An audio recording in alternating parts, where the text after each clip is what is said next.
ओम और हम जैन विश्व भारती लाडनू तुलसी अध्यात्म निडम के तत्वाधान में 11वें प्रेक्षा ध्यान शिविर का आयोजन किया गया। स्थान समिति केंद्र लुधियाना पंजाब। प्रवचनकर्ता युवाचार्य श्री महाप्रज्ञ जी। विषय समाधि के सोपान। दिनांक 18 अगस्त 1979।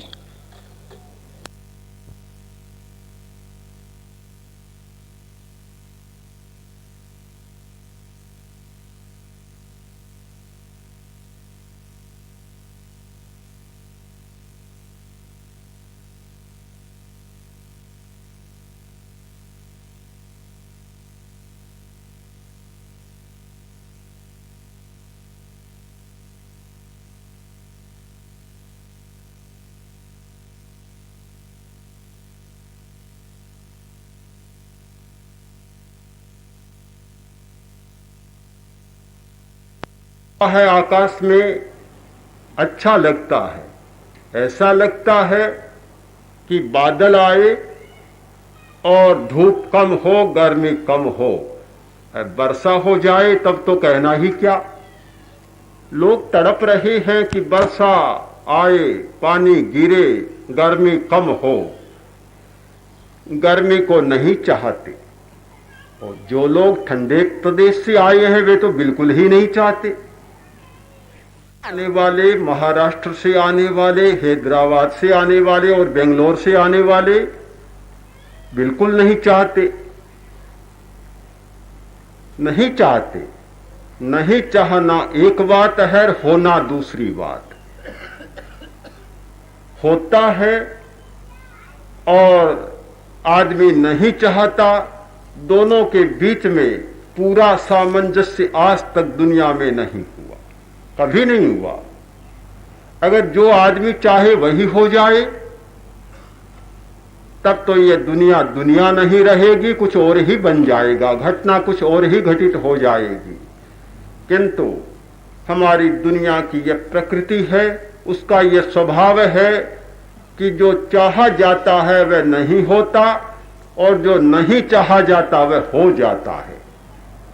यह चाह का और होने का जो अंतर है, यह चाह की और होने की जो दूरी है, वही वास्तव में एक असमाधि है। असमाधि यानी दुख, अशांति। अशांति यही तो है कि आदमी चाहता कुछ है और हो जाता कुछ है। यही तो असमाधि है। आदमी कुछ चाहता है और कुछ हो जाता है। जो जैसा चाहे वह वैसा हो जाए तो फिर अशांति का प्रश्न नहीं, असमाधि का प्रश्न नहीं, फिर समाधि के लिए ध्यान करने की अपेक्षा नहीं और समाधि के लिए इतने लंबे प्रयोग करने की भी अपेक्षा नहीं। मनुष्य शांति चाहता है, समस्या का समाधान चाहता है, समाधि चाहता है। समस्या को असमाहित रहने देना नहीं चाहता, वह चाहता है कि समस्या न आए।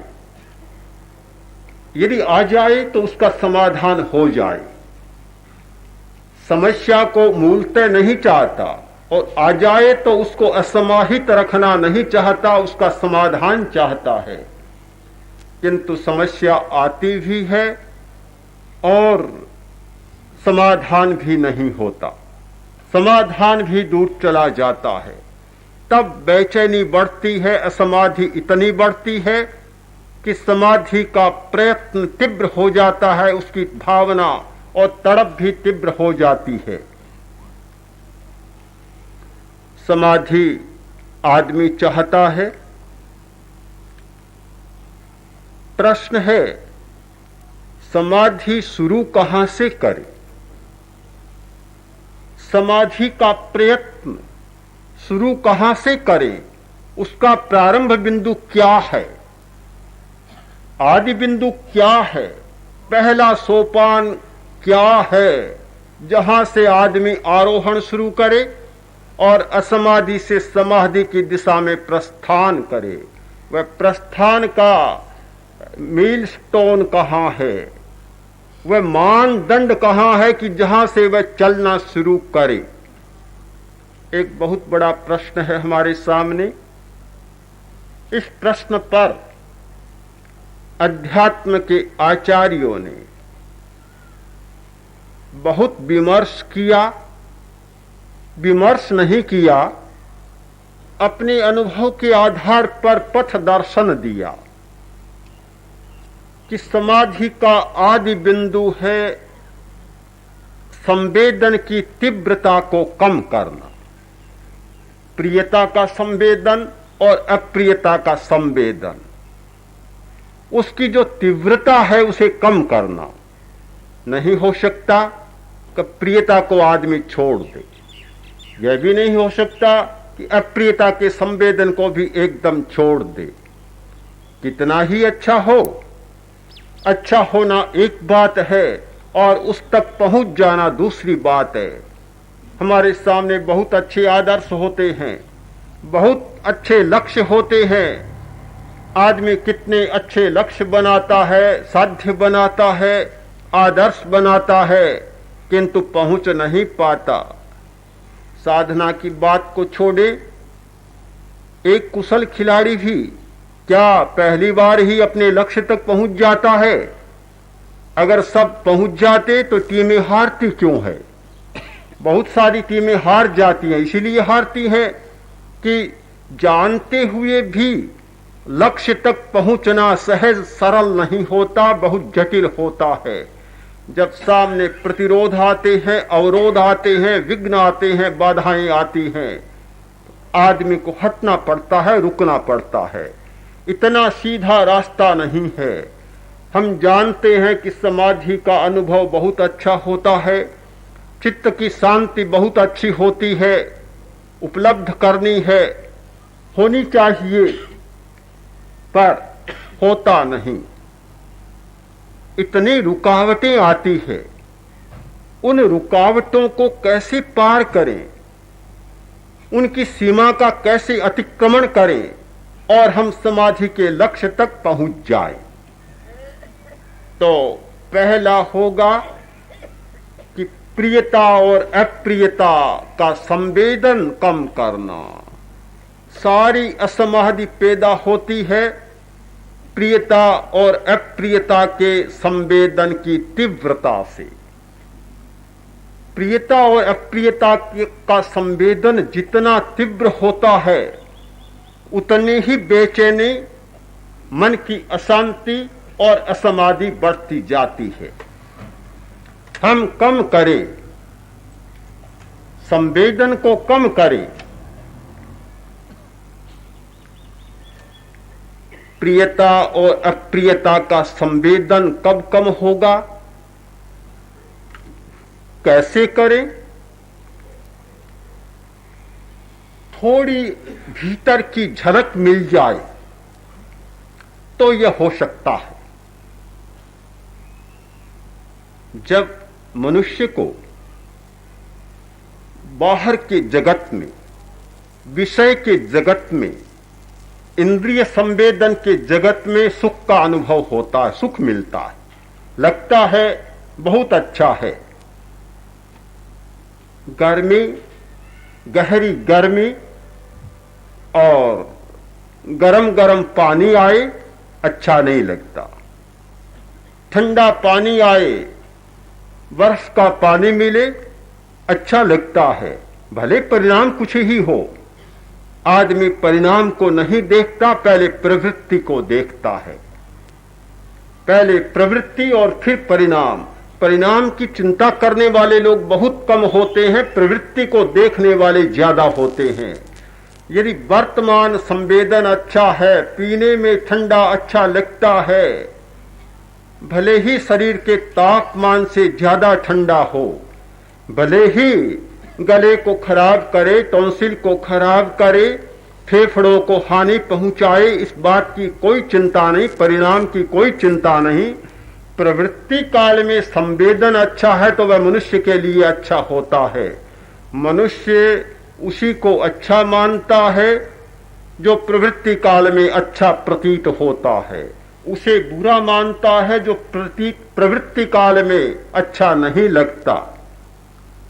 परिणाम में अच्छा है या बुरा है, यह चिंता का दूसरा दृष्टिकोण बनता है। तो आदमी हमेशा सामने की बात पर ध्यान देता है और उसे अच्छा मानता है। तो जब इंद्रिय का संवेदन सुख देता है, सुख मिलता है, उस व्यक्ति से कहा जाए कि इंद्रियों से परे कोई सुख है, उसे कोई आस्था नहीं होगी, विश्वास नहीं होगा, कोई भरोसा नहीं होगा। जब तक कोई भी थोड़ी सी झलक न मिल जाए, एक चिंगारी भी न दिख जाए, तब तक यह परिवर्तन नहीं हो सकता। तब तक यह प्रियता और अप्रियता की संवेदन की तीव्रता को कम नहीं किया जा सकता।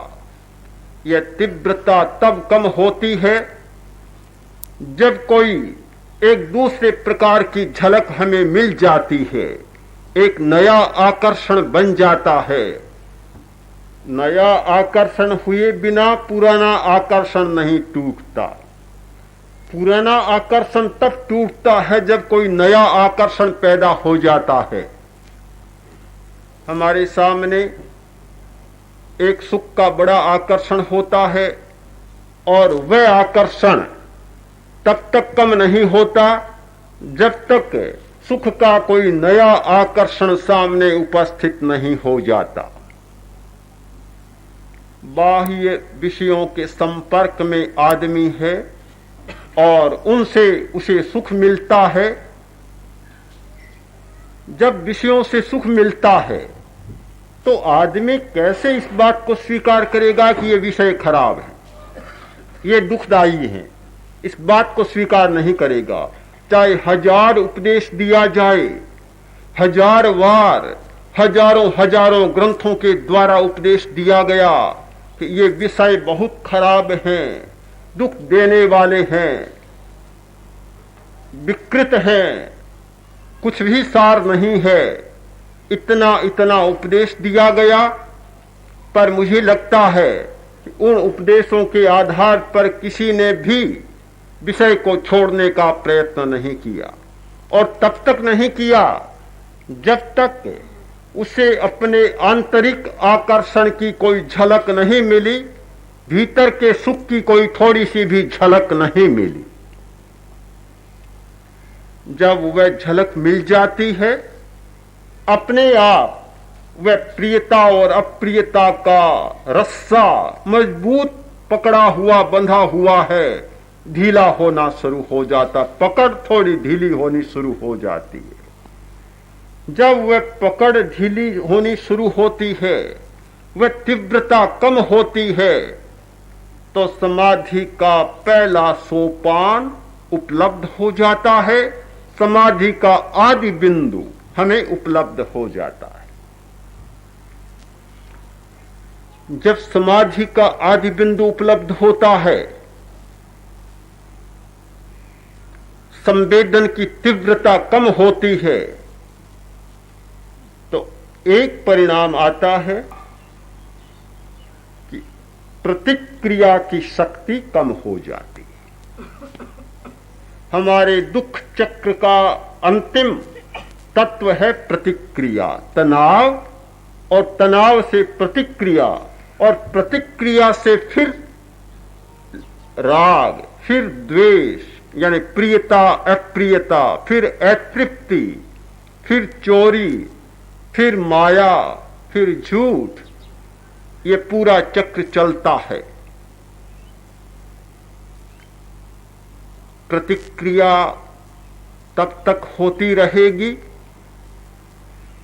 जब तक यह तीव्रता बनी रहेगी। संवेग की तीव्रता, संवेदन की तीव्रता होती है तब प्रतिक्रिया होती है।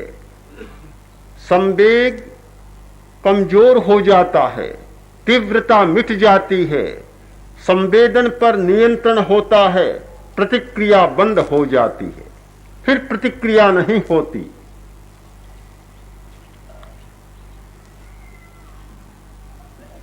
बीज बो रहा था, दूसरा आ गया, पूछा भाई क्या बो रहा है? कि नहीं बताऊंगा। ठीक बात है, आज नहीं बताएगा तो उगेगा तब पता लग जाएगा। बोला ऐसा बोऊंगा जो उगे ही नहीं।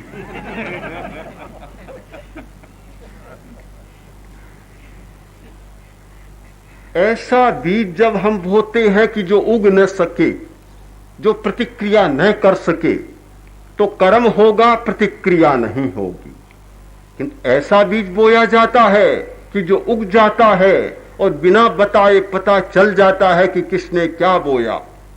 क्या बोया? आम का पेड़ खड़ा है, पूछने की जरूरत नहीं कि ये बीज किसने बोया, क्या बोया। आम देखते ही पता लग जाएगा कि आम का बीज बोया गया और आम का पेड़ बढ़ रहा है, खड़ा हो रहा है। पेड़ को देखकर हम बीज को जान जाते हैं, बीज के बारे में अलग से चिंता करने की कोई जरूरत नहीं होती। पेड़ स्वयं इस बात की सूचना दे देता है कि उसके नीचे क्या बीज बोया गया था। तो प्रतिक्रिया से पता लग जाता है। अध्यात्म की भाषा में कहा गया, भगवान महावीर ने कहा कि जो व्यक्ति श्रोत्र इंद्रिय का संयम करता है, वह श्रोत्र इंद्रिय के निमित्त से, यानी शब्द के निमित्त से होने वाले कर्म बंध को समाप्त कर देता है। नया कर्म बंध नहीं होता जो शब्द के निमित्त से होता था। जो व्यक्ति जीव का संयम करता है, वह रस के निमित्त से होने वाले कर्म बंध को समाप्त कर देता है। ठीक है, आज का शरीर शास्त्र और आज का मानस शास्त्र इस भाषा में ही बोल रहे हैं। आज का मानस शास्त्री और शरीर शास्त्री कहता है कि एक्शन जितना तीव्र होता है, कार्य जितना तीव्र होता है, उतनी छाप गहरी पड़ती है। और छाप जब गहरी पड़ती है तो उसका प्रतिफलन होता है, उसकी प्रतिक्रिया होती है, रिफ्लेक्शन होता है, रिएक्शन होता है। ये जितने हमारे जो प्रतिवर्तित क्रियाएं होती हैं, वे सारी गहरी छाप के कारण होती है। स्मृति क्यों होती है? एक आदमी बाजार में जाता है, न जाने कितनी वस्तुएं देखता है। दुकान में, बाहर, फुटपाथ पर हजारों हजारों चीजें सामने होती है।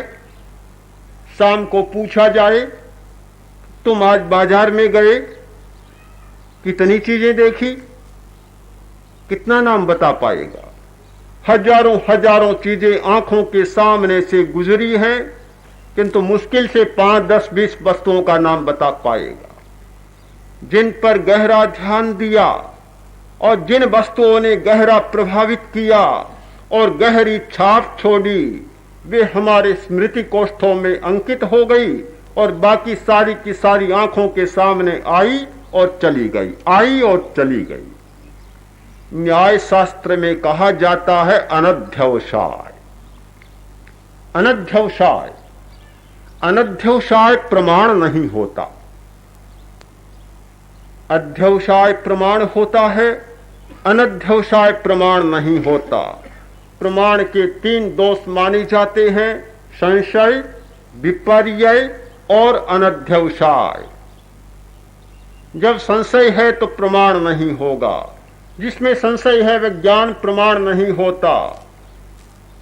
आदमी देख रहा है, दूर से दिखाई दे रहा है, पता नहीं चलता पूरा, सोचता है ये क्या कोई ठूंठ खड़ा है, खंभा खड़ा है या आदमी खड़ा है। संशय हुआ, ज्ञान प्रमाण नहीं हुआ। विपर्य ज्ञान प्रमाण नहीं होता। कुछ है, कुछ जान लिया जाता है। विपर्य प्रमाण नहीं होता, यानी विपरीत ज्ञान होता है। मृग मरीचिका रण में चला, गहरी धूप, रश्मियां, चला, लगता है कि पानी का तालाब भरा है। पास पहुंचा, कुछ भी नहीं, पानी नहीं, पर पानी का बोध। यह होता है विपर्य ज्ञान। विपर्य प्रमाण नहीं होता। अनध्यवसाय प्रमाण नहीं होता, यानी जिसके बारे में हमारा तीव्र अध्यवसाय नहीं बना। आदमी चलता है, कितने बालू के कण स्पर्श करते हैं। आपके तो शायद नहीं करते, हमारे तो करते। जूते पहनकर चलते हैं, उनके तो मिट्टी का भी स्पर्श नहीं होता, बालू का भी स्पर्श नहीं होता, सर्दी का भी नहीं होता, गर्मी का भी नहीं होता, किंतु हमें तो होता है। कितने पैरों के नीचे आते हैं, कितना स्पर्श होता है, पर कब पता चलता है कि क्या क्या स्पर्श हुआ। आदमी चलता है, कितनी चीजें सामने आती है, आई और गई, अध्यवसाय नहीं होता, पता ही नहीं चलता। तो जब अनध्यवसाय होता है, हमें पता नहीं चलता। अनध्यवसाय में दृष्टि के सामने आने वाली वस्तु अपना गहरा प्रतिबिंब नहीं डालती, गहरी छाप नहीं डालती, और जिसकी छाप गहरी नहीं होती उसकी हमें स्मृति भी नहीं हो सकती। अध्यात्म की भाषा में कहा गया कि जिसका संवेदन तीव्र नहीं होता उससे नया कर्म बंध नहीं होता, और जिससे कर्म बंध नहीं होता उसका विपाक नहीं होता, फिर वह भुगतना नहीं भुगतना पड़ता। ठीक यही बात हमें मानस शास्त्र और शरीर शास्त्र की भाषा में मिल जाती है। तथ्यों में कोई अंतर नहीं, केवल भाषा का अंतर है। वह कर्मशास्त्र की भाषा है और यह शरीर शास्त्र की भाषा है। किंतु गहरी छाप तब पड़ती है जब हमारा संवेदन तीव्र होता है।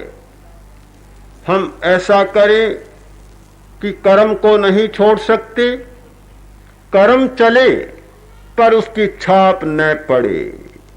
जब ऐसा होता है कि कर्म चलता है और छाप नहीं पड़ती, तो समाधि का पहला सोपान हमें उपलब्ध हो जाता है। असमाधि पर हमारा पहला प्रहार होता है। असमाधि की सघनता को मिटाने के लिए हमारा पहला तीव्र प्रहार होता है कि प्रियता और अप्रियता के संवेदन पर नियंत्रण पाना, उसके कम करना। मैं जानता हूं कि कोई भी व्यक्ति प्रियता और अप्रियता को बिल्कुल छोड़ सके, बहुत कठिन बात है। अगर कहा जाए तो असंभव बात है, असंभव बात है। भला इतना दीर्घकालीन संस्कार जिसे शरीर प्रभावित करता है, मन प्रभावित करता है, इंद्रियां प्रभावित करती हैं, और सारे बाह्य उद्दीपन जिसे प्रभावित करते हैं, एकदम आदमी उस चक्र को तोड़ डाले, ये संभव नहीं लगता, नहीं लगता। कैसे हो सकता है? किंतु कोई ऐसी घटना घटित होती है और वह बात बन जाती है। हम एक अभ्यास करते हैं ध्यान का, कायोत्सर्ग, शरीर अपेक्षा क्यों करते? इसीलिए कि कायोत्सर्ग करते करते कोई ऐसी घटना घट जाए कि शरीर से भिन्न अपने चैतन्य का बोध हो जाए, चैतन्य की थोड़ी सी भी झलक मिल जाए। हम शरीर प्रेक्षा का प्रयोग करते हैं, किस लिए करते हैं कि शरीर को देखते देखते प्राण का प्रवाह पकड़ में आ जाए, प्राण के प्रवाह का देखते देखते सूक्ष्म शरीर के स्पंदन और कंपन पकड़ में आ जाए, यानी कर्म अति सूक्ष्म शरीर के स्पंदन पकड़ में आ जाए और उसका अनुभव करते करते चैतन्य के स्पंदन पकड़ में आ जाए, आनंद का वह महास्रोत हमारी पकड़ में आ जाए और उसके पकड़ में आने पर बाहर का सारा फीका फीका लगने लग जाता है। आप निश्चित माने कि यह हमारी समस्या इसीलिए बनी हुई है कि अंतर का जगत कोई दूसरा है और बाहर का जगत कोई दूसरा है। हमारी सबसे बड़ी समस्या यह है कि भीतर के दरवाजों को कैसे खोलें, हमें अपनी संपदा का बोध कैसे मिले, जब तक ये भीतर के दरवाजे नहीं खुलते, भीतर की खिड़कियां नहीं खुलती, भीतर की गंध का हमें अनुभव नहीं होता, भीतर की आनंद का स्पर्श नहीं होता, तब तक हम चाहे जितनी बातों को जाने, सुने, पढ़े, आकर्षण का केंद्र हमारा बाहर ही बाहर बना रहेगा, नहीं तोड़ा जा सकता। मुझे तो बहुत साफ साफ दिखाई देता है और लगता है कि कितना ही धर्म का उपदेश हम सुनते चले जाएं, किंतु भीतर का दरवाजा नहीं खुलेगा, तब तक आकर्षण बाहरी बाहर जाएगा, भीतर में जाएगा नहीं। कान की बात कान तक रह जाएगी और मस्तिष्क को झंकृत करने वाली बात मस्तिष्क के तंतुओं को झंकृत कर समाप्त हो जाएगी, किंतु भीतर तक नहीं पहुंच पाएगी। भीतर का सिद्धांत दूसरा है, भीतर का नियम दूसरा है, भीतर का अनुभव दूसरा है, भीतर की व्याख्या दूसरी है और भीतर की परिभाषा दूसरी है।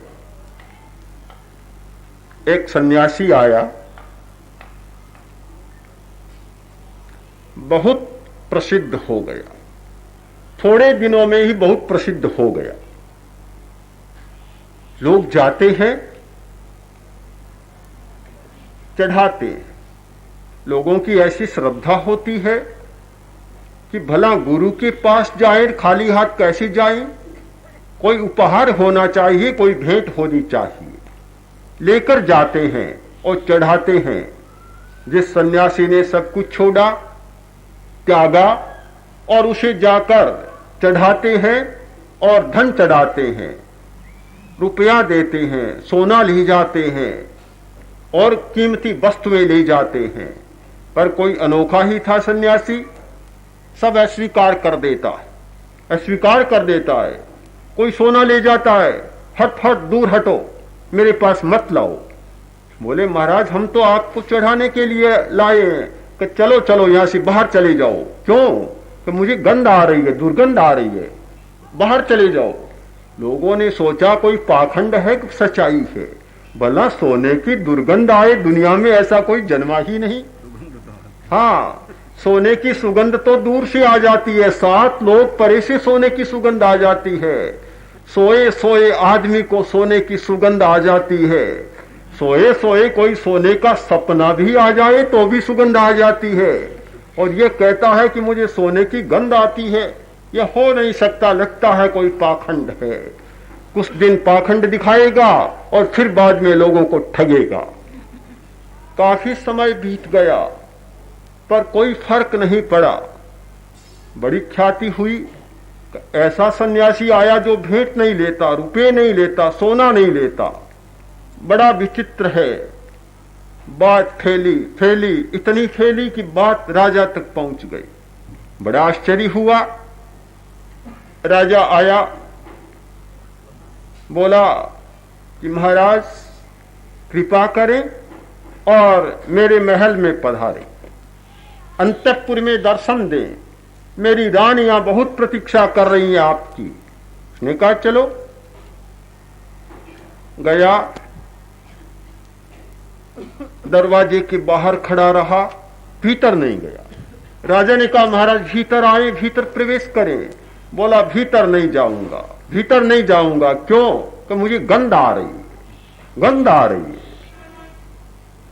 राजा ने कहा कि जहां इतने इत्र छिड़के जाते हैं, जहां इतनी अगरबत्तियां और सुगंधित धूप जलाई जाती हैं, सारा भवन तो महक रहा है और पागल आदमी कहता मुझे गंध आ रही है। रानियां आई नमस्कार करने, और सोने से लदी हुई, पुराने जमाने की बात है, भला रानी हो और सोने से लदी हुई न हो तो फिर क्या रानी हुई? सेठानी हो और फिर सोने से लदी हुई न हो तो फिर क्या सेठानी हुई? सोने से लदे रहते थे, और इतने लदे रहते कि दक्षिण में चले जाएं, कन्याकुमारी के आसपास के प्रदेश में, तो वहां की महिलाएं, संपन्न घर की महिलाएं इतनी सोने से लदी रहती हैं कि कान टूटे तो भले ही टूट जाए, कोई चिंता की बात नहीं, पर कान में कम से कम आधा किला सोना तो लटकते रहना ही चाहिए। हाँ, यहां तक कान लटक जाते हैं, छितर जाते हैं, कान की लोल यहां तक आ जाती है। कान बिगड़े इसकी कोई चिंता नहीं, सोना सुरक्षित रहना चाहिए और ये पता लगना चाहिए कि वहां सोना है और पहना जाता है। तो भला रानी आई, सन्यासी ने कहा दूर दूर, पास में मत आओ। राजा बोला क्या बहक की बातें आप करते, क्या हो गया कि मुझे गंध आती है? बोला महाराज क्षमा करें, सन्यासी है, अगर कोई दूसरा होता तो अभी पकड़कर कारावास में बंद कर देता, ऐसी बात करने वाले। सन्यासी हैं, मैं आपका अपमान करना नहीं चाहता, आपकी अवज्ञा करना नहीं चाहता, पर आज तक दुनिया में किसी ने नहीं कहा कि सोने की गंध आती है। आप इतनी झूठी बात कहते हैं, सन्यासी होकर इतना झूठ बोलते हैं, अच्छी बात नहीं है, आप ऐसा न कहें। सन्यासी ने कहा मैं झूठ बोलता हूं? किसने कहा मैं झूठ बोलता हूं? बोला महाराज अब विवाद है आपके बीच और मेरे बीच। आप कहते हैं कि सोने में गंध आती है, और मैं भी तो आखिर न्यायाधीश हूं, राजा हूं, सबका न्याय करने वाला, ईश्वर का अवतार हूं, न्याय करने वाला हूं, और मैं कहता हूं कि सोने में गंध नहीं होती। या तो आप प्रमाणित करें या मैं प्रमाणित करता हूं। अगर आप प्रमाणित करें तो मैं आपकी बात को स्वीकार करूंगा, सिरोधारी करूंगा, और यदि प्रमाणित नहीं करते हैं तो फिर एक न्यायाधीश के द्वारा क्या प्राप्त होता है उसके लिए भी आपको तैयार रहना होगा। सन्यासी ने कहा बिल्कुल ठीक है, प्रमाणित करूं, प्रमाण चाहते हो, आओ मेरे साथ। हाथ पकड़ लिया, चलो। पैरों में जूते भी नहीं, सन्यासी चला, हाथ गहरा पकड़ लिया, मजबूत पकड़ सन्यासी की, चलो मेरे साथ। अब गलियों के बीच में से आगे आगे सन्यासी हाथ पकड़ा हुआ और पीछे पीछे पैर घिसकता हुआ राजा चल रहा है। बेचारा कभी ऐसे चला भी नहीं था, पैर में जूते तक नहीं पहनने का मौका दिया। लोग तमाशा देख रहे, क्या हो गया, ये सन्यासी राजा को घसीट कर पकड़ कर कहां ले जाएगा। बड़ी विचित्र स्थिति बन गई। सन्यासी चला, बाजार को पार किया, राजा ने सोचा कहां फंस गया, भला मेरी प्रजा के सामने मेरी बेइज्जती हो रही है। रोज जाता हूं, हाथी पर सवारी कर जाता हूं, चारों ओर से लोग मेरा साधुवाद करते हैं, अभिवादन करते हैं, प्रणाम करते हैं, और मैं सबके प्रणाम को स्वीकार करता हूं। आज नंगे पैर सन्यासी के पीछे पीछे जैसे घसीटता सा जा रहा हूं, कितनी बेइज्जती हो रही है, पर क्या करूं, सन्यासी के चक्कर में फंस गया, अब अस्वीकार तो कर नहीं सकता। बाजार से ले गया, गलियों में पहुंचा, गंदी गंदी गलियां, छोटी गलियां, शायद राजा ने कभी देखी ही नहीं होगी, बड़े लोग कब देख पाते हैं। बड़ों की दुनिया, बड़े कहलाने वाले लोगों की दुनिया बहुत छोटी होती है और वे बहुत कम चीजों को देख पाते हैं। सारी दुनिया की समस्या को वे जान ही नहीं पाते और देख ही नहीं पाते। उन्हें क्या पता कि क्या गरीबी होती है, क्या कठिनाई होती है, क्या वास्तविकता होती है, क्या समस्याएं होती है और कितनी गंदगी में गंदा जीवन जीने वाले लोग भी हमारी इस दुनिया में होते हैं और हमारे ही भाई और मनुष्य होते हैं। राजा की आंखें खुली, गंदी गलियां, गंदे रास्ते, संकड़ी गलियां और ऐसी गलियां मानो दिल्ली का मालीवाड़ा ही आ गया हो। एक आदमी आ जाए, दूसरा सामने आ जाए तो रुकना पड़े और सहारा देकर ही निकलना पड़े। यान की तो बात ही छोड़ दें, वाहन की तो बात ही छोड़े, आदमी से आदमी टकरा जाए। सब अनुभव राजा को हो गया। आगे चला और आगे जाते जाते मोची मोहल्ला आया, जहां मोची चमड़ा सुखाते हैं। भारी दुर्गंध आ रही थी। जब मोचियों का मोहल्ला आया, हजारों लोग पीछे आ रहे हैं, पूरी सेना की सेना पीछे दौड़ रही है। देखें क्या तमाशा होता है आज। मोचियों का मोहल्ला आया, सन्यासी एक मोची के घर में घुसा जहां गीले चमड़े लटके रहे थे, सुखाए जा रहे थे, इतनी बदबू आ रही थी। राजा ने रुमाल निकाला, एकदम नाक को बंद कर ली, भौं सिकोड़ा, नाक सिकोड़ा, मुंह को ऐसा बना लिया कि शायद कभी ऐसा नहीं बनाया होगा। विकृत सा हो गया मुंह। सोचा आज कहां ले जाएगा, किस फंदे में फंस गया, बड़ा दुख पा रहा, छटपटा रहा है। सन्यासी ने कहा ठहरो ठहरो, ऐसा मत करो, ऐसा मत करो, क्यों सिकोड़ते हो नाक मुंह, एक क्यों रुमाल निकाला, क्यों देते हो, क्या हो गया? तो महाराज कितनी बदबू आ रही है, दुर्गंध आ रही है, आपको पता ही नहीं चलता कितनी दुर्गंध आ रही है, मेरा तो जी घुट रहा है, कै होने को हो रही है और आप कहते हैं ऐसा क्यों कर रहे हो? अरे क्या हो गया? सन्यासी ने मोची को बुलाया, पास में आया, हाथ जोड़कर खड़ा रहा, बोला रे तुम्हारे पास रुमाल नहीं है? कि महाराज क्यों, कितनी बदबू आ रही है, लाओ रुमाल लाओ, नाक पर दो, कितनी बदबू है। मोची ने कहा कहां है बदबू महाराज? कोई बदबू नहीं है, कुछ भी बदबू नहीं है, कहां है बदबू? सन्यासी ने कहा राजा तुम झूठ बोलते हो, कब बदबू आ रही है, देखो मोची क्या कह रहा है, घर का मालिक, इसका घर है ये, तुम्हारा नहीं है, मोची का घर है, घर का मालिक क्या कहता है कि कोई यहां बदबू नहीं है मेरे घर में। राजा बोला महाराज संत बड़े भोले होते हैं, आप भी बड़े भोले हो। बोला जो मोची रात दिन चमड़े सुखाता है उसे कैसे बदबू आएगी? चमड़े के बीच में रहने वाले को कभी बदबू नहीं सताती, कभी बदबू नहीं आती।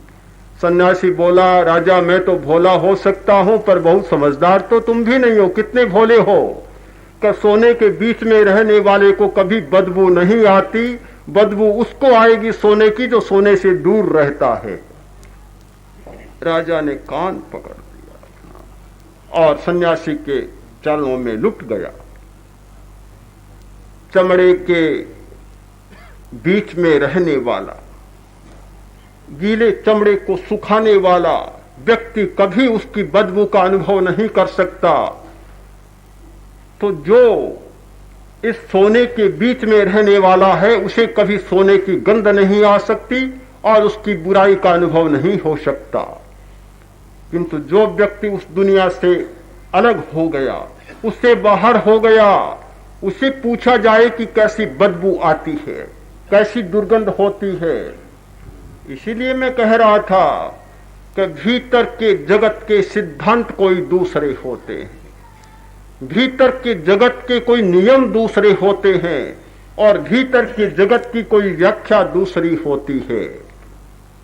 जो व्यक्ति भीतर के जगत में प्रवेश नहीं करता, जिससे चैतन्य का थोड़ा भी अनुभव नहीं होता, जिसे चैतन्य की थोड़ी सी भी झलक नहीं मिलती, जिसे अपने भीतर रहे हुए आनंद, शक्ति और चैतन्य का किंचित मात्र भी स्पर्श नहीं होता, उस व्यक्ति के लिए आप चाहे कितने नियम बना दें, कितने सिद्धांत बना दें और कितने उपदेशों का गठन कर दें, मुझे लगता है कि परिवर्तन संभव नहीं होता, नहीं होता।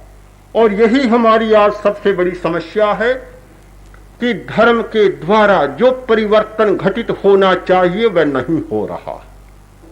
आज का बड़ा ज्वलंत प्रश्न है, इतने धर्म, इतने धर्मगुरु, इतने शास्त्र और इतने उपदेश, इन सब के होने पर भी धर्म का जो परिणाम आना चाहिए वह परिणाम नहीं आ रहा है।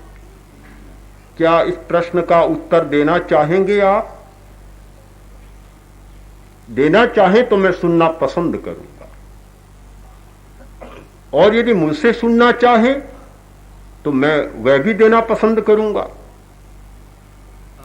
जहां तक मैं समझ पाया हूं, मेरा चिंतन, मनन और बुद्धि काम करते हैं, मैं उन पर बहुत भरोसा नहीं करता, बहुत भरोसा नहीं करता। इंद्रिय चेतना पर मुझे बहुत भरोसा नहीं है, काम लेता हूं पर बहुत भरोसा नहीं करता। ऐसा नौकर मानता हूं जो अविश्वासी है, जिस पर हमेशा दृष्टि रखनी पड़ती है कि कहीं चाबियों तक नहीं पहुंच जाए। काम लेना एक बात है, भरोसा करना कोई दूसरी बात है। जो मन की चेतना है, काम लेता हूं पर बहुत भरोसा नहीं करता, उसे भी बड़ा खतरनाक मानता हूं। कहीं ऐसा न हो कि भीतर तक चला जाए और बड़ा खतरा पैदा कर दे। बड़ा चंचल और बड़ा नटखट है, उस पर भी भरोसा नहीं किया जा सकता। बुद्धि से काम लेता हूं, लेता रहा हूं, दर्शन का विद्यार्थी रहा, न्याय शास्त्र का विद्यार्थी रहा, तर्क पढ़ा, काम में भी लेता हूं पर भरोसा नहीं करता। मानता हूं कि तर्क भीतर तक ले जाता नहीं, किंतु आदमी को उलझा देता है, उलझा देता है।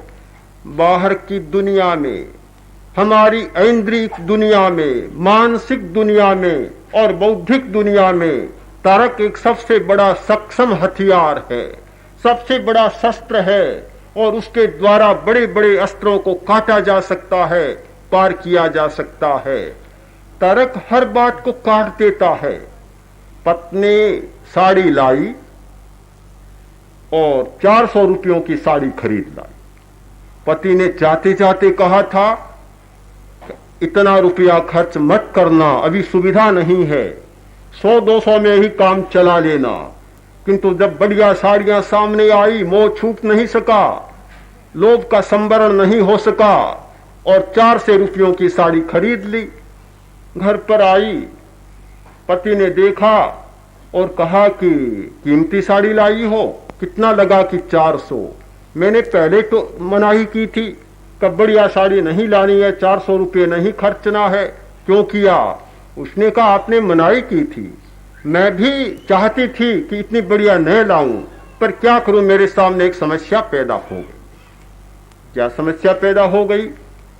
कि मेरी पड़ोसिन भी मेरे साथ हो गई, तो उसने 200 रुपयों की साड़ी खरीदी। मेरी मुसीबत हो गई। मैंने सोचा कि पड़ोसिन की आर्थिक स्थिति हमसे बहुत कमजोर है, कमजोर है, और वह भी 200 रुपयों की साड़ी खरीद रही है और मैं भी 200 की खरीदूंगी, तो मेरे पति का क्या होगा, कितनी बुरा लगेगा। आपकी नाक को ऊंचा रखने के लिए मुझे 400 रुपयों की साड़ी खरीदनी पड़ी।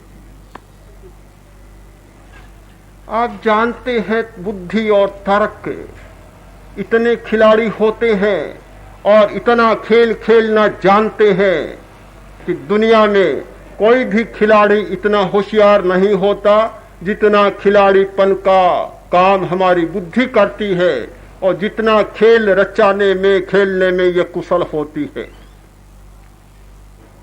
मैं बुद्धि से काम लेता हूं, भरोसा भी करता हूं, तर्क से काम लेता हूं और भरोसा भी करता हूं, किंतु बहुत विश्वास नहीं है। मैं आपसे सच कहना चाहता हूं, मैंने बौद्धिक भूमिकाओं को बहुत पार किया, बहुत देखा है, और सचमुच ऐसे ऐसे बौद्धिक प्रसंग सामने आए कि जहां हार और जीत के प्रसंग थे, उनमें उत्तीर्ण होने के पूरे प्रयत्न किए हैं और सफल भी हुआ हूं। किंतु मानता हूं कि बुद्धि आखिर बुद्धि है, बुद्धि का खेल है, और आदमी बुद्धि के सहारे जीत जाता है पर सच्चाई तक नहीं पहुंच पाता। पंडित रघुनंदन जी संस्कृत के इतने बड़े विद्वान और हमारे संपर्क में ही उनका जीवन बीता। हमने उन जैसा संस्कृत का विद्वान व्यक्ति कम देखा। इतने अच्छे संस्कृत के आंसू कवि, वैसा आंसू कवि आज तक हमने सारे हिंदुस्तान में घूम लेने पर और संस्कृत के सारे दिग्गज विद्वानों का साक्षात संपर्क हो जाने पर और उनके साथ वाद विवाद में उतर जाने पर भी उतना अच्छा संस्कृत का आंसू कवि हमने नहीं देखा। इतने बड़े विद्वान थे, जा रहे थे रेल की यात्रा, साथ में उनका एक शिष्य था, खुद और साथ में शिष्य, कोई दूसरा संस्कृत का पंडित वहां मिल गया।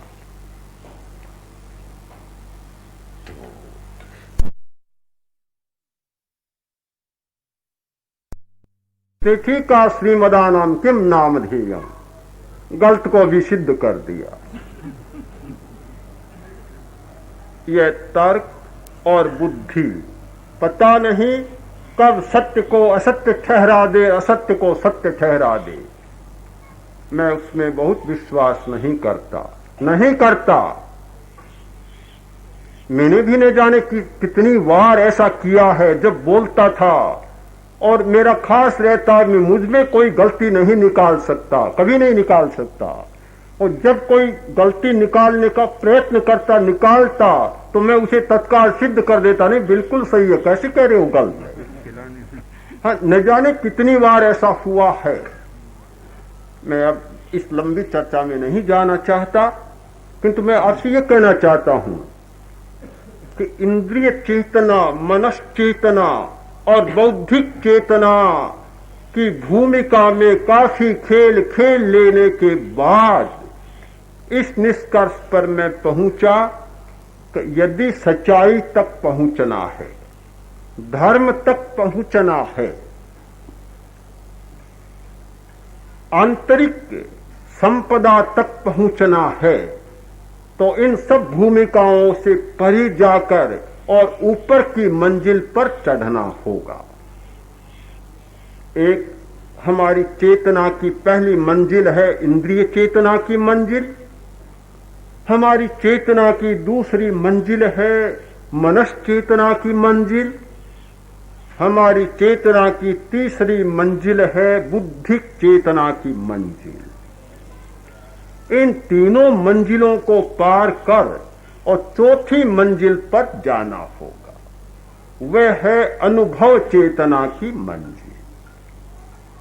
अनुभव, जब हमें थोड़ा सा भी अनुभव हो जाता है तो ये सब नीचे रह जाती है, बुद्धि भी फीकी लगने लगती है, जो सबसे बड़ी शक्तिशाली लगती थी कमजोर लगने लग जाती है, मन तो बहुत कमजोर लगने लग जाता है, इंद्रियां बहुत कमजोर लगने लग जाती है, फिर हमारा विश्वास टूट जाता है, फिर इंद्रिय के द्वारा जो प्राप्त होता है उसे हम बहुत सार नहीं मानते। आज तक तो हम यही मान रहे हैं कभी जो इंद्रियों के द्वारा मिल रहा है वही दुनिया में सार है। जो जीव के द्वारा मिल रहा है बस सार है तो दुनिया में वही है। जो आंख के द्वारा मिल रहा है इससे बड़ा दुनिया में कोई सार नहीं है, और जो कान के द्वारा मिल रहा है वह सबसे बड़ा सार है। यानी इंद्रियां जो बाहर से संवेदन लेती हैं उनको सार मानते चले जा रहे हैं। हमारी आस्था का यही निर्माण हो रहा है कि दुनिया में सार वही जो इंद्रियों के द्वारा उपलब्ध होता है।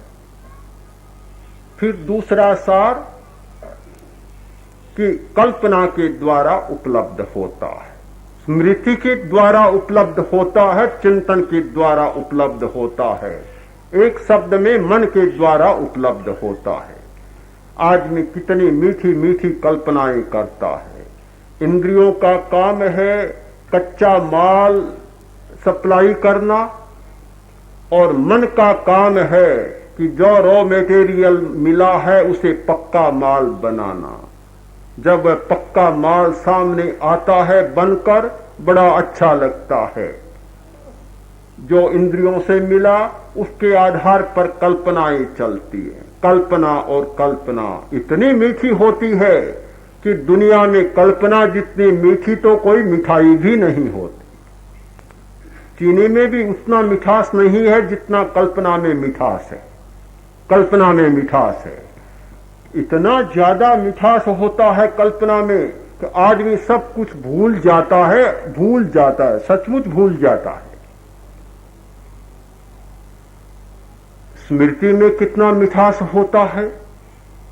जब आदमी स्मृतियों में खोता है, यादों में खोता है तो बहुत मीठापन लगता है, और चिंतन में भी बड़ी मिठास होती है। और तीसरा सार लगता है बुद्धि का व्यायाम। जब बुद्धि व्यायाम करती है, दौड़ लगाती है, तो इतना मिठास, इतना सार लगता है कि मानो दुनिया में कोई इतना सार नहीं है, कोई सार नहीं है। एक आदमी नोवेल पढ़ने बैठता है और समय लंबा हो जाता है, पता ही नहीं चलता। भोजन का समय होता है तो भी पता नहीं चलता। कोई सिनेमा देखता है, पता ही नहीं चलता। कोई वाद विवाद करना है, लेख लिखना है, तर्क में उलझ गया, 5 घंटा बीत गए तो भी पता ही नहीं चलता, कोई पता नहीं चलता।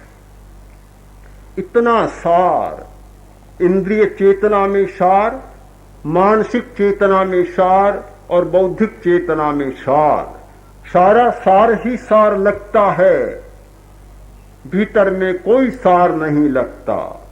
किंतु जब आदमी इन भूमिकाओं को पार कर और ऊपर की मंजिल पर चला जाता है, निसर्गात अधिगमाद्वा, चाहे कोई अनायास घटना घटित हो जाए, निसर्ग से ऐसी घटना घटित हो जाए, अनायास कोई ऐसा सम्यक दर्शन हो जाए, और चाहे अधिगमाद्वा, चाहे किसी ज्ञान के द्वारा हो जाए, किसी की बात सुनकर हो जाए, और इन भूमिकाओं को पार कर थोड़ा सा ऊपर चला जाए और अनुभव का लेस भी जाग जाए, तो उसे पता लगता है, अरे यह बुद्धि का खेल सारा फीका है, कोई सार नहीं, कोई सार नहीं है। यह मन का खेल सारा फीका फीका है, उसमें कोई स्वाद नहीं है, कोई सार नहीं है। और उसे लगता है कि इंद्रियों के द्वारा उपलब्ध होने वाले विषयों में कोई सार नहीं है। किंतु सार नहीं है, ये बात कहने का अधिकार हमें कब प्राप्त होता है? जब हम अनुभव की मंजिल पर चढ़ जाते हैं। अनुभव की मंजिल पर तो चढ़ नहीं पाते, वहां तक तो जाते नहीं। इंद्रियों के सामने खड़े होकर कहते हैं कि इंद्रियों में कोई सार नहीं है। इंद्रियां हंसती है कि बोगा तो जा रहा है और कह रहा है कि कोई सार नहीं है। पागलपन है। भोग तो रहा है और कहता है कि सार नहीं है। हम कहते हैं कि मन बड़ा भटकाता है, मन बड़ा दुख देता है, मन सोचता है कि मेरे सामने खड़ा है, मुझे तो भोग रहा है, मुझे भी गालियां दे रहा है। कई बार लोग पूछते हैं कि महाराज ये क्या है। हम किस मन को तो चंचल कहें और किस मन को स्थिर करें, यानी किस मन के द्वारा तो दुख भोग रहे हैं और किस मन के द्वारा दुख को काट रहे हैं। क्या मन भी दो होता है कि एक दुख देने वाला और एक दुख को काटने वाला?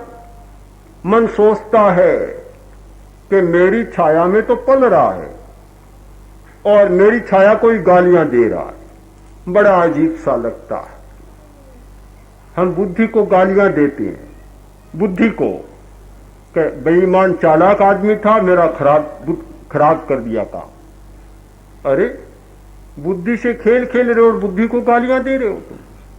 बड़ा अजीब सा लगता है।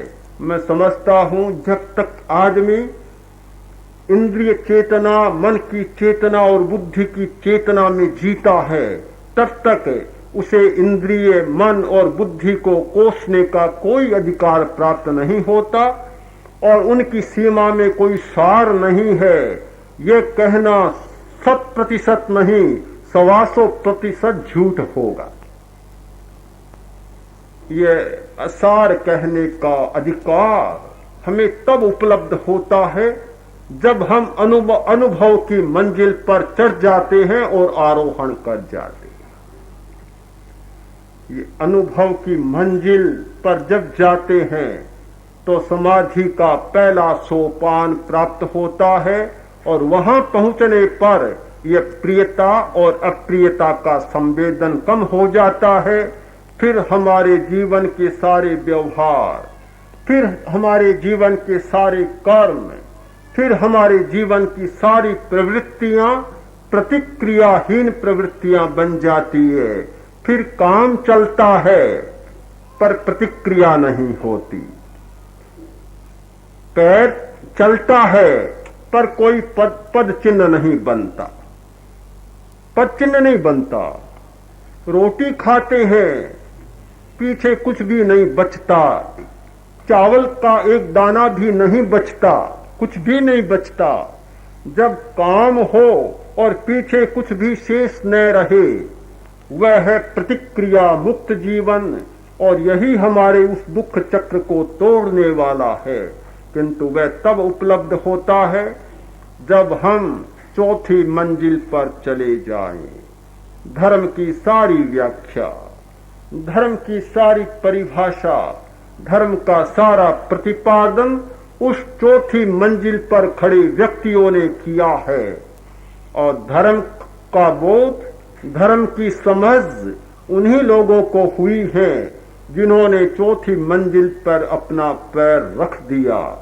जो ऐसा नहीं होता वे न धर्म की बात कहने का अधिकार पाते और न वे सामने वाले व्यक्ति वर्तमान इंद्रिय विषयों को असार कहने का अधिकार पाते। यह तभी घटित होता है कि समाधि का पहला सोपान हमारे पैरों के नीचे आ जाए।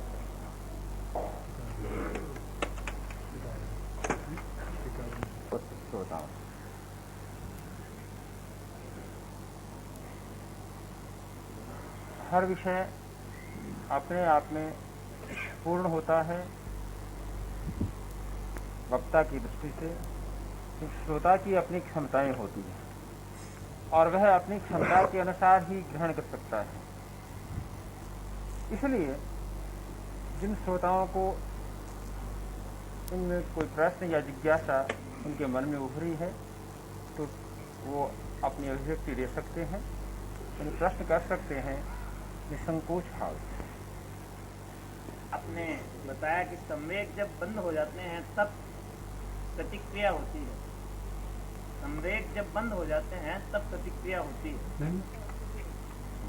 संवेग मंद होते हैं तो प्रतिक्रिया नहीं होती, कम होती है। कम होती है। हाँ। तो क्या क्रिया व प्रतिक्रिया संवेगों के आधार पर होती है?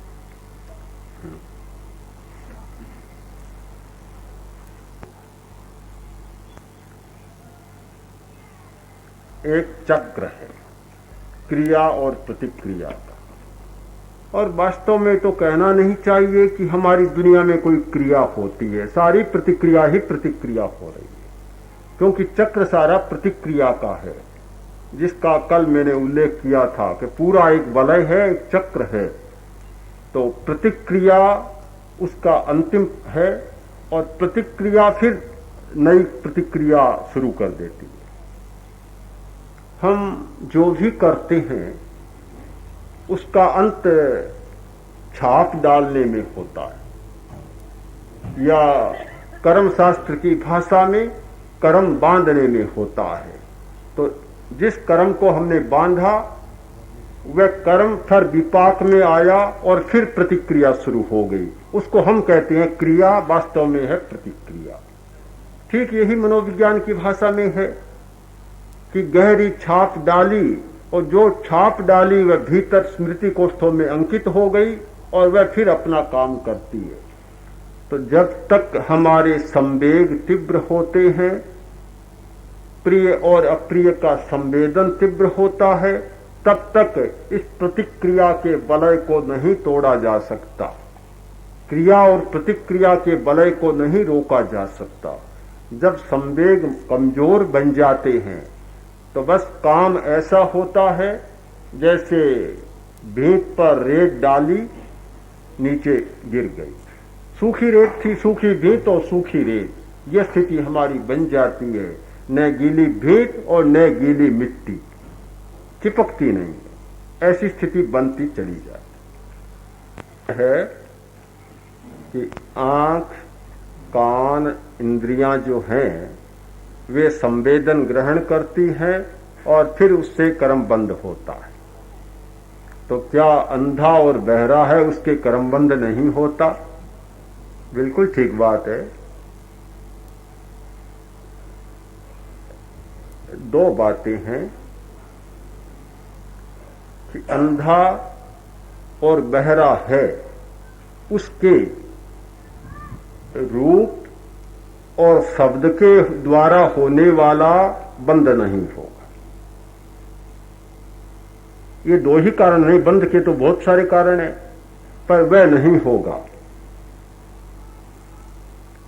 भारत में एक चला तो था साधना के क्षेत्र में कि कुछ साधकों ने यह भी प्रयोग किया कि आंखें फोड़ डाले जिससे कि काम ही समाप्त हो जाए, पर हम तो उसमें विश्वास नहीं करते। हम तो इसमें विश्वास करते हैं, आंख फोड़ने में विश्वास नहीं करते। आंख खुली रहे फिर भी बाहर से कुछ दिखाई नहीं दे। एक बड़ी साधना है आंख खुली रहे और लक्ष्य भीतर रहे, जिससे कि संवेदन की तीव्रता समाप्त हो जाए। संवेदन की तीव्रता को समाप्त करने का एक उपाय है आंख का खुला होना और भीतर में देखना। संवेदन की तीव्रता कम हो जाएगी। कान खुला रहे किंतु भीतर की आवाज सुनने में मन लग जाए, कान भले खुला हो पता ही नहीं चलता।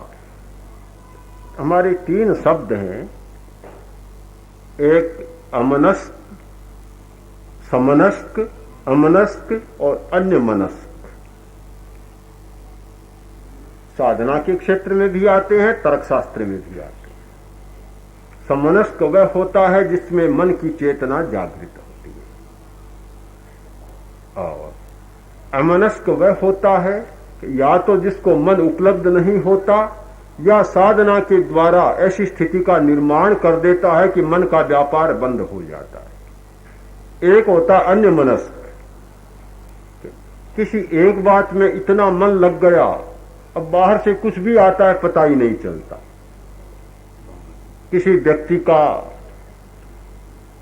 मन लग गया, जैसे वाचस्पति मिश्र बहुत बड़े विद्वान हुए हैं, वाचस्पति मिश्र जिन्होंने वेदांत का बहुत महत्वपूर्ण ग्रंथ लिखा। कहा जाता है कि शादी कर ली, किंतु वे अपने ज्ञान में, अपने काम में इतने तल्लीन रहते थे, इतने तल्लीन, उन्हें ये पता ही नहीं कि मैंने शादी की, याद ही नहीं रहा। 12 बरस तक लंबी अवधि तक काम करते रहे, ग्रंथ में लगे रहे। एक दिन पत्नी आई कई वर्षों के बाद, जब दिया बुझ जाता तो वह तेल डाल जाती। तो उसका क्रम था, एक दिन दिया बुझने को था, तेल डालने आई और तत्काल सामने आ गई। उन्होंने देखा और पूछा कि आप कौन हैं? आप कौन हैं? काफी वर्ष हो गए और इतने तन्मय थे, इतने तन्मय। तो बोली कि मैं तो आपकी पत्नी हूं, आपने मेरे साथ पाणी ग्रहण किया। अच्छा अच्छा। उन्होंने उस ग्रंथ का नाम रखा भामती, पत्नी का नाम से ग्रंथ का नाम ही दिया भामती। इतने उसमें तल्लीन हो गए कि दूसरी बातों का ख्याल ही नहीं रहा। यह होती अन्य मनस्कता की स्थिति। जब एक बात में इतना मन लग जाए दूसरों का पता न चले, तो जब हमारा मन किसी भीतर के लक्ष्य में इतना लग जाए तो बाहर से क्या हो रहा है पता ही नहीं चलता, फिर चाहे आंखें खुली हो चाहे कान खुले हों। तो ये अलग अलग स्थितियां हैं। तो हम साधना में ऐसा अभ्यास करें कि प्रेक्षा ध्यान में अपने अंतर के प्राण के प्रवाह को पकड़ने में इतने लग जाए तो फिर बाहर से क्या हो रहा है, गर्मी पड़ रही है, सर्दी हो रही है, कुछ का पता ही न चले। तब फिर कर्म बंद अपने आप समाप्त हो जाता है। प्रारंभ में समाधि का आदि बिंदु जो संकेत करते हुए आपने फरमाया था कि संवेदन की तीव्रता को कम करना, ये आदि बिंदु है। संवेदन है वह क्या चेतना का गुण नहीं, या इंद्रियां जो कुछ संवेदित करती है वह तो उनका धर्म है। और वह धर्म असमाधि कैसे हो सकता है? उसमें राग और द्वेष का मिश्रण होता हो तब यह हो सकता है। लेकिन संवेदन और प्रेक्षा ध्यान में हम सारे संवेदनों को पकड़ने की कोशिश करते हैं और ऐसे हर चैतन्य का एक एक स्पंदन हमें अनुभव हो, तो यह समझ में नहीं आ रहा है कि संवेदन को फिर कैसे क्यों कम किया जाए। हम संवेदनों को जगा रहे हैं और आप कह रहे हैं कि कम करें। संवेदन को जगा नहीं रहे हैं, किंतु जो संवेदन हो रहे हैं प्राण के, उनको पकड़ने का अभ्यास कर रहे हैं। इंद्रियों के संवेदनों में तीव्रता प्रियता और अप्रियता के कारण ही आती है, ठीक है बिल्कुल। यदि प्रियता और अप्रियता न जुड़े तो इंद्रियों का काम है संवेदन करना, वह कोई अच्छा भी नहीं होता बुरा भी नहीं होता, मात्र ज्ञान की क्रिया हो जाती है। उनमें तीव्रता जो आती है, मंदता जो आती है, वह प्रियता और अप्रियता के होने न होने से आती है। प्रियता जुड़ती है और जितनी प्रियता जुड़ती है संवेदन उतना तीव्र हो जाता है। जितनी प्रियता कम होती है, अप्रियता कम होती है, संवेदन उतना ही कमजोर हो जाता है। तो समाधि का पहला बिंदु है कि संवेदन के साथ होने वाली प्रियता और अप्रियता की तीव्रता को कम करना।